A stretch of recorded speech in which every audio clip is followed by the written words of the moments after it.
What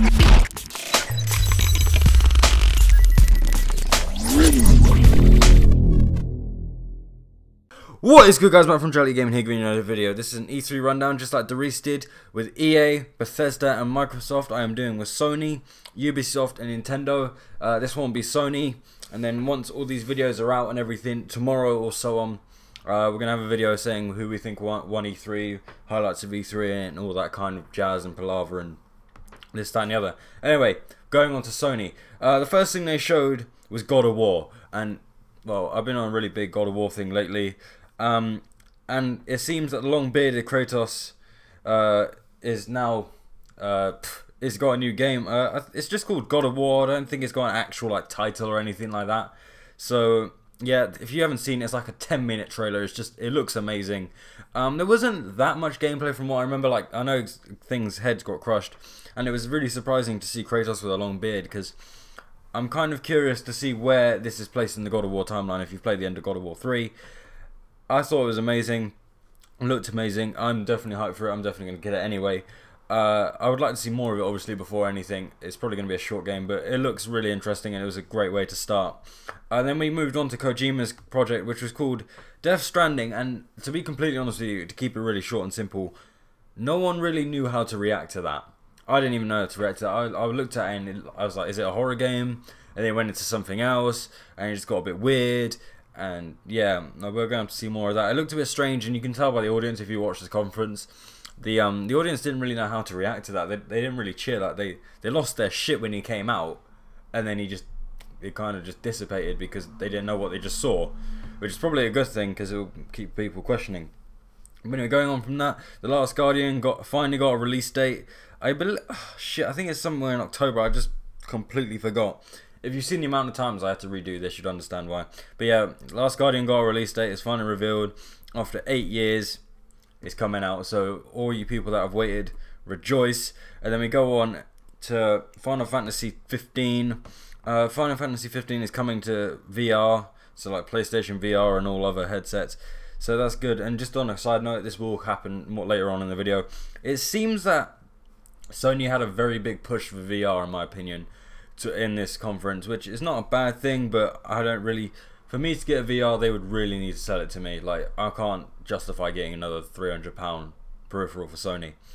Then Horizon Zero Dawn, or Horizon, depending on where you're from and how stupid you are, showing off a gorgeous setting and new abilities. To be completely honest with you, it's a good gameplay trailer and everything, but I don't like the look of it at the moment. Maybe if I play it somewhere before I buy it or whatever, and maybe it'll change my mind. But right now, I haven't really liked it, like the look of it. It's not really been interesting me. And then moving on from that, Detroit Become Human. Basically, these are the people that fucking made Heavy Rain and all that shit, and it kind of goes in the same vein as that. It shows about the gameplay. Shows a failed hostile situation. It looks amazing as always. A lot of these games, graphically, it's just so far. If you go think the prime of the PS3 and Xbox, and see now, it's just. It is night and day. But I don't know, I'm not really into those kind of games. If you are, there you go. Then we got something that, to be completely honest, and I'm pretty sure I wasn't the only one that thought this straight away. We got Resident Evil 7. And I looked at that, and the first thing that I thought of is this PT? Is this some weird reboot of PT? Okay, I knew Resident Evil 7 was going to be at E3, right?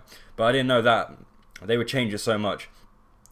The survival horror series returns in Resident Evil 7. I think it's the first-person Resident Evil game ever made. So, unless you count the really, main story, it returns it looks like it kind of returns to its roots.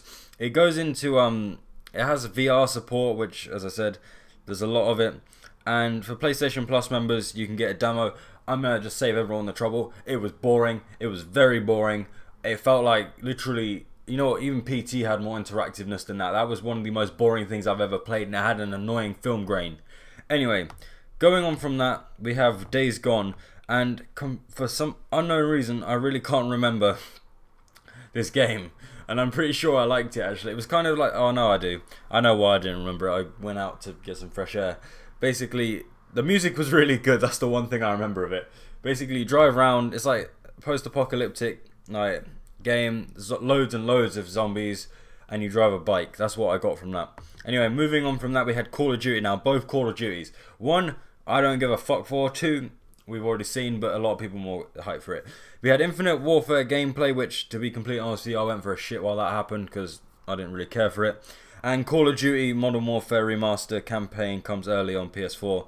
Knew that anyway. New footage showing. We just saw new footage of it. We know what it is. It's just nice to see how it progressed. Now this next one, I was on Skype with my co-host because I went for a shit during the Skype call because you know what, I'm like that, and he lost his shit when this happened. Like he almost deafened me in my headphones. Basically, if you heard of Ratchet and Clank, you would have heard of these people. If you played Sunset Overdrive, you would have heard of these people.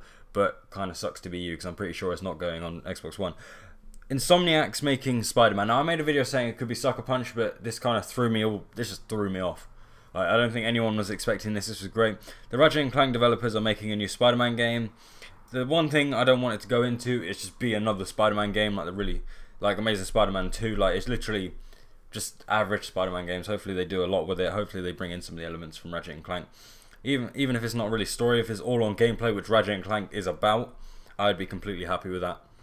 Like, you don't need a very deep story for Spider-Man. If you have just great gameplay, everything else will fall into place. Now, going on from that, this is the biggest part of what I was talked about. PlayStation VR will be released on the 13th of October 2016, launching for $400, and it will launch with 50 titles. I did not care for this. Okay, I saw that, I was like, cool, well done, 50 titles, cool. And then another Star Wars game, which I believe I may have done a video of, or maybe I deleted it. Star Wars Battlefront X-Wing VR mission. So basically, you got the VR headset, you fly around in a spaceship. It could look really cool. Batman Arkham VR. I don't remember that at all. I'm really sorry. And Farpoint, which I cannot remember for the life of me. And then something I kind of missed. Like, I must have dozed off or something for a second, because something that has been rumored for so long, saying about the last 6 months, Crash Bandicoot games being remastered for the PS4. Crash Bandicoot is coming back to the PS4 now. I heard Doris on Skype going, I hope they don't bring that fucking cliff level back, because he's salty. And then Crash Bandicoot crashes Skylanders, which is such a shitty pun, but yeah, Crash is going to be on Skylanders, so hopefully with this remaster it's going to bring in new ideas. Hopefully we see a new Crash game, and this is just kind of a jumping off point, seeing if the market's good enough for a thing. And then a movie I haven't seen in Lego form. Lego Star Wars 7 demo's out on PS4. If you saw the Doris videos, which I put the gameplay for and edited because he could not be asked, I did that. That's the demo. It looks great for a Lego game. I haven't played a Lego game in a while, so yeah, that's all. I think Sony. This was my favorite conference overall. Definitely, like, in my thoughts, I was really hyped for certain things, like God of War. Just kind of, that was the one thing I was like, oh my god, yes. Resident Evil 7 we have to wait. I don't care for COD. The Spider-Man is great. Crash is cool, and I may actually get a Lego game again. Overall, in terms of the whole E3 things, just give my little thoughts at the very end of it. This E3 has been very boring. I know exactly who I'm gonna in tomorrow's video, who I'm gonna say the loser is, and to be completely honest with you, spoiler alert, it will be Sony that wins it, in my opinion. I'm trying to think. EA wasn't very boring. Bethesda was meh. The thing is with Bethesda, it would have been a lot better if we knew what was if we didn't know everything.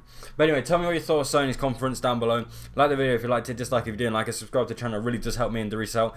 Thank you for all the new subscribers. Obviously to you lot and the new ones and the old ones if you haven't done it yet. Check out the Facebook and check out the Instagram for daily updates. And ultimately, guys, as I always say, have a nice day.